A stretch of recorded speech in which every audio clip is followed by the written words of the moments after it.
Eh bien salut à tous, c'est Écologie aujourd'hui pour une nouvelle vidéo sur la partie sample de DJ, disons. Je vais vous montrer comment je m'occupe du traitement de mes fichiers audio avant de les utiliser. Donc fichiers audio de différentes sources que je peux acheter, etc. Que je passe de CD aussi des fois. Donc ce que je leur fais avant de les jouer, donc ça se passe en deux parties. La première partie c'est leur traitement. Comment je vais les traiter rapidement, disons, pour qu'ils soient mieux exploitables et plus faciles à utiliser. Et le 2 c'est la partie nommage et tag. Donc pour avoir bien les noms de l'artiste, nom du fichier qui s'affiche comme il faut sur les logiciels ou sur les platines. Donc on se retrouve ici sur Audacity, donc logiciel libre et gratuit. Tout ce que je vais vous citer ou utiliser comme logiciel dans cette vidéo, ça sera gratuit, vous pourrez le télécharger sans problème. Donc sur Audacity d'abord, qu'est-ce que je fais? Donc quand j'ai un fichier audio, je vais d'abord au début et à la fin. Donc là comme vous voyez, c'est moi qui fais exprès d'ajouter un blanc, donc c'est un blanc, tout ce qu'il y a de plus blanc pour vous montrer. Mais voilà, je sélectionne le début du morceau, alors pas forcément être hyper précis, un millième de seconde c'est pas bien grave non plus, et je supprime le début du morceau. Au moins il n'y a pas de blanc au début, et idem à la fin. Voilà, on voit qu'il y a une sorte d'écho qui reste, de reverb. On peut en enlever bien la moitié, ça posera pas de problème à personne. Donc voilà, donc là au niveau du morceau est bien coupé, il n'y a que du morceau, il n'y a pas de blanc ni au début ni à la fin. Une fois que c'est fait, ce qu'on va faire, on va normaliser le morceau. Comme on voit le morceau il dépasse les 0 dB. Quand on le lit là, on voit que voilà, là on sature à ce niveau là, on voit qu'on dépasse les 0 dB seuil normalement. C'est rare, là j'ai pris un morceau disons Tipeee, enfin assez mauvais et mal enregistré, mais disons que c'est quand même très rare, on est plutôt à tendance à être en dessous qu'au-dessus. Et donc ce qu'on va faire, on va donc tout sélectionner, donc prendre le morceau, faire CTRL A, aller dans Effet, et là utiliser normaliser. Bon, moi je normalise à 0,5 dB, qui peut normaliser à 0 dB. C'est comme on veut, donc là le logiciel va aligner donc les morceaux avec les pics sur 0,5 dB normalement. Ce qui est quand même plutôt pratique et plutôt pas trop mal. Et donc là vous avez un morceau qui est à peu près bien préparé pour être lu sur console ou en soirée. Et donc le gros intérêt, c'est que si jamais toute votre bibliothèque est normalisée à 0,5 dB, ou à 0 dB, ou même à moins 1 dB, c'est pas un problème, ça c'est à vous de faire votre choix. Vous n'aurez pas de problème de gain quand vous passez d'une musique à l'autre, il ne faudra pas refaire de réglage de niveau à chaque fois, etc. etc. Ça c'est la première partie d'abord. Donc le morceau est fini, on peut l'exporter, l'enregistrer, etc. etc. Tac.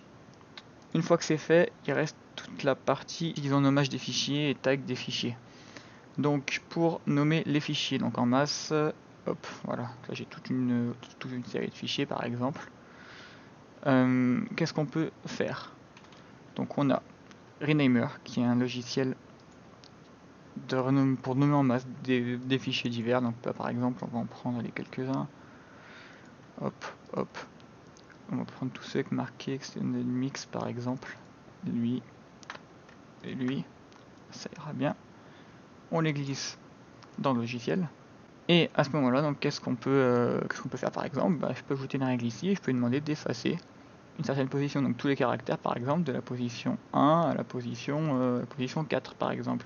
Je peux lui demander d'enlever, si je veux enlever Extended Mix, par exemple, Extended Mix sur tous mes fichiers, donc là bon il y en a 5, mais des fois on peut facilement en avoir une centaine, voire même plus. On ajoute la règle, et on voit que le nouveau nom est le même sans Extended Mix. Si je veux prendre un exemple plus parlant, par exemple si je prends les compilations de Fuviclan, qui est un site qui fait des compilations de morceaux, on peut prendre tous les mois par exemple, là, ça c'est le top pop de ce mois-ci.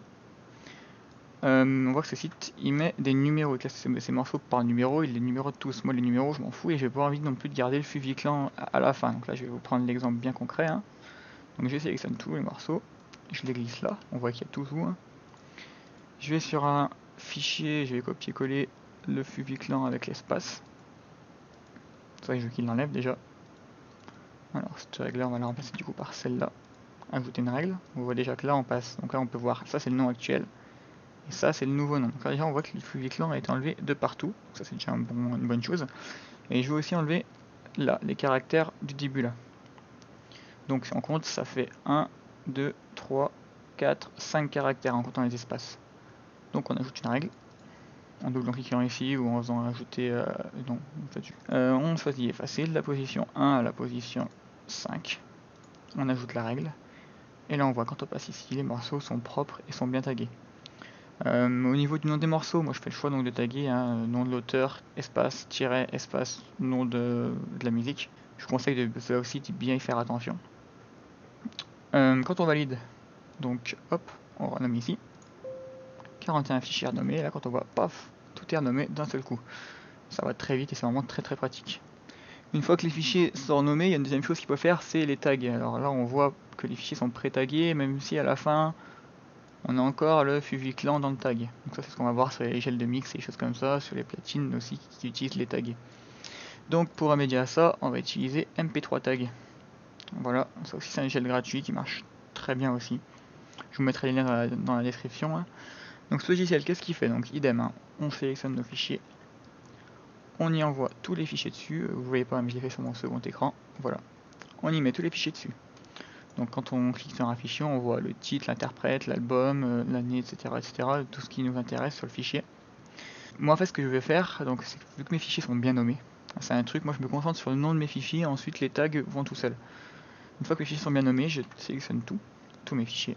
Et à ce moment-là, si je veux que tous mes noms tous mes tags soient tirés de mes noms, parce que mes noms sont bons, mes tags sont pas bons. Ben ça, il y a une petite option qui est une petite option très pratique, qui est ici, qui est dans le convertisseur, qui va du nom des fichiers vers les tags. Là, il suffit d'utiliser un petit code, disons, qu'on peut retrouver ici dans la nomenclature. Mais là, je lui dis en gros que mes fichiers sont nommés comme ça. Donc, au début, il y a l'artiste, parce que dièse artiste, dièse %artiste, il comprend que c'est le nom de l'artiste. Espace tiret, espace title, donc espace le titre. Et là, il comprend tout de suite que si je prends le premier morceau, qui s'appelle Adele, etc., il comprend que le nom de l'artiste c'est Adele et que le titre c'est ça. Si je lui dis OK, il m'a tagué les 40 morceaux automatiquement via le nom du fichier. Et donc c'est autrement plus rapide que si jamais il fallait le faire à la main. Voilà, à ce moment-là, pour moi les morceaux sont prêts à l'emploi. Juste personnellement dans mes dossiers, les dossiers que je trie, je rajoute dans chaque dossier une tag par exemple, voilà. Je rajoute des lettres devant les morceaux pour les classer encore par popularité dans chaque dossier, mais ça après c'est un classement tout à fait personnel et c'est que vous que ça regarde. J'espère que ça vous aura plu, que ça vous aura servi et je vous dis à bientôt pour une prochaine vidéo. C'était Techologie, au revoir.